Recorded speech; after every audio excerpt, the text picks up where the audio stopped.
Hello, welcome to the June REA newsletter. This video is a short introduction about the key topics you'll see in the newsletter. First of all, AML. So DIA, the Department of Internal Affairs, who oversees the anti-money laundering legislation, are starting to do some regular audits. Remember that you've got an obligation to file a report. So from the period January to June 2019, you've got to get your report in by the end of August. Please make sure you attend to that. Continuing professional development. So we've got a few changes this year for you.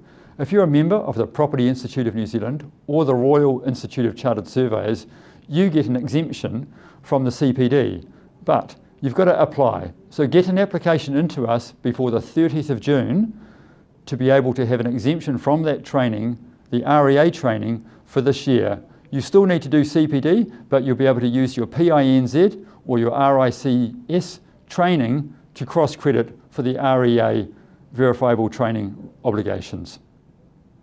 Next thing to do with CPD is a few myths. No, the REA doesn't require that you do your training in a 10-hour, one-day block. In fact, the opposite. So it's not a good way to do your training. We don't expect you'll learn and retain information if you do all of the training in one day. Also, online and classroom face-to-face training. We don't have a preference. It is what works best for you. Both of them have their advantages. So please, as you're planning your CPD requirements during the year, make it work for you. Choose the topics that work best for you.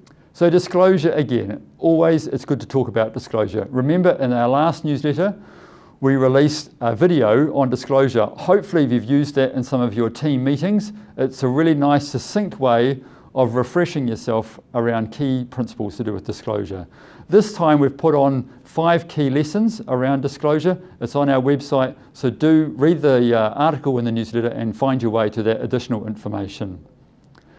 Next is Facebook. So we used to give the top 10 tips for compliance, and who would have thought the REA is now giving you top 10 tips on how to be Facebook gurus. So no, we don't all ride around on skateboards in the office, but we do get really good advice from experts in this field. We've got close to 11,000 followers on Facebook after only a year and a half doing this. So if you want to get the best out of your Facebook experience for your clients and customers, then take a look at our advice. The next is EQC. So there's been a few changes in the legislation in this area. It's important you're up to date. It allows for increased information for buyers. It allows a buyer to request information about previous claims on the property. So it's really important the licensees understand this new area. Take a read of this in the article. And finally, it's the buyer's guide. You should have already received an email about that now.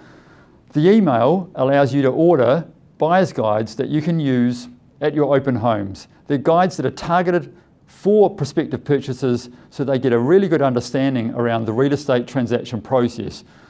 And giving these out and talking to them with prospective purchasers, you'll be able to build a good relationship and help them become better educated and informed about the buying process, and it will make your life easier.